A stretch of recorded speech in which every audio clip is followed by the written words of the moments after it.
Sa Senado kasi may kakampi ka. Dito ka magpakita ng tapang mo.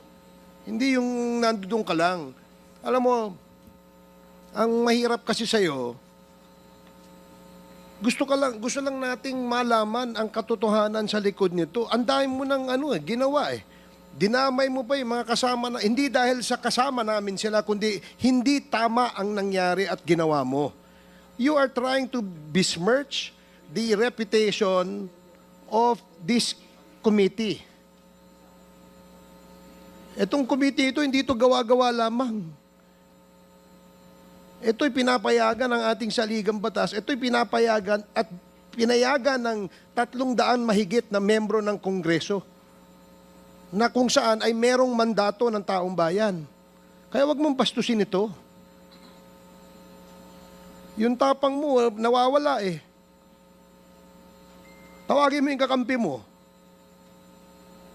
Ang nakakabahala po doon sa bahagi po ninyo, Colonel Grijaldo, ay naibahagi po ninyo doon sa statement ninyo na meron pong 2 miyembro ng mababang kapulungan ay di umano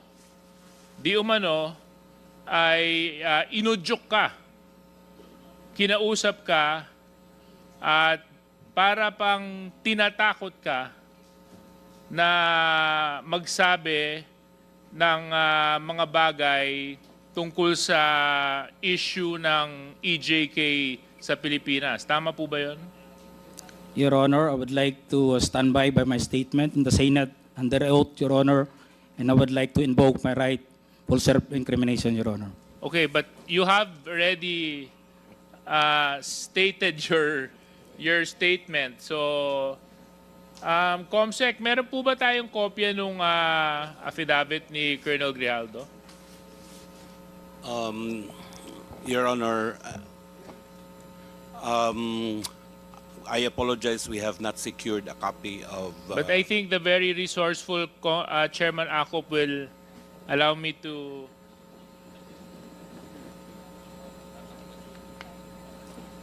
Thank you very much. So anyway, Colonel Grijaldo, meron po akong kopya ng affidavit nyo.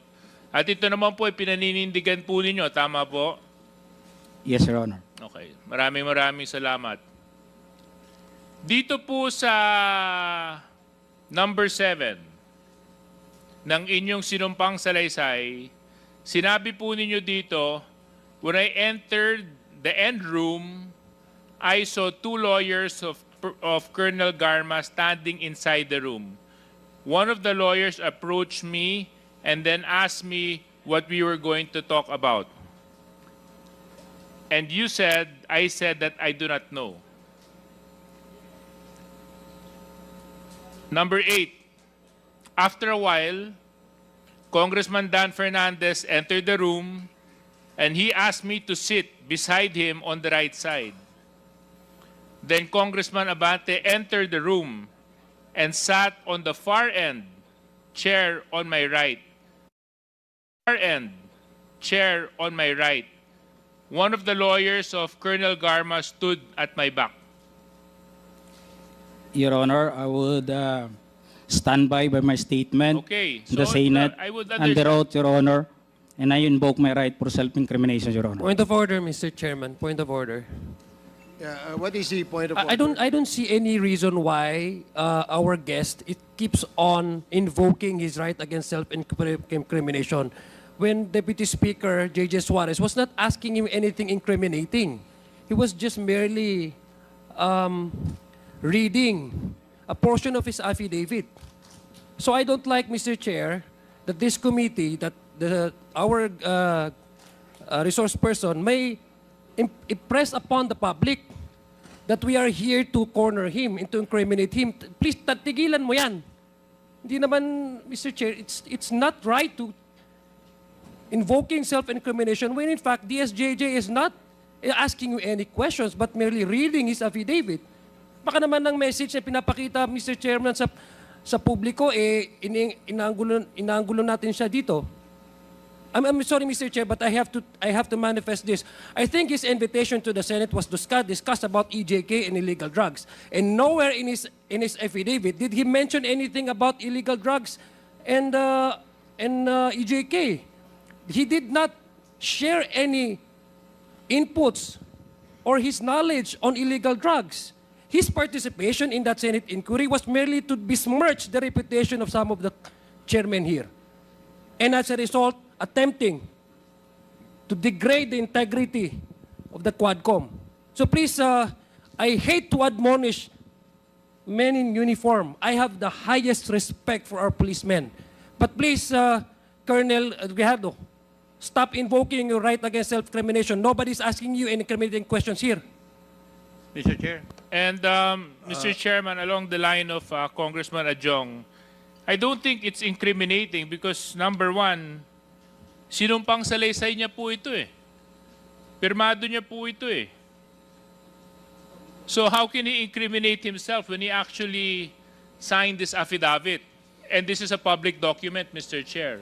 So if our resource person is invoking this right to self-incrimination, I think that is out of order. Okay. I'd like to remind the resource person that the questions being asked of you are the statements you made in your affidavit. And the questions that DSJJ is asking is whether you confirm those statements that you stipulated in your affidavit. Dahil affidavit, pinirmahan mo yun, there's nothing incriminating no, dun sa tanong ni Congressman J.J. Suarez. So please, answer appropriately the questions being asked by the members. Congressman Acop? Mr. Chair, may we ask the resource person the basis why he is invoking his right against self-incrimination? Yeah, please answer. What is the basis of you invoking the right against self-incrimination?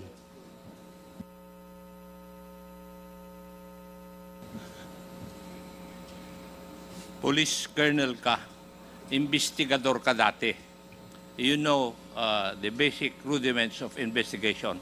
Alam mo dapat kung kailan i-invoke yung right against self-incrimination. Di po ba?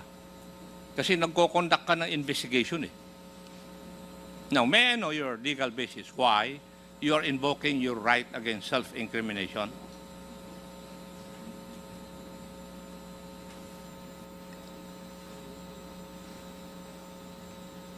Mr. Chair, if he cannot provide any basis, I think I agree with the Honorable Adjong that he should not invoke that right.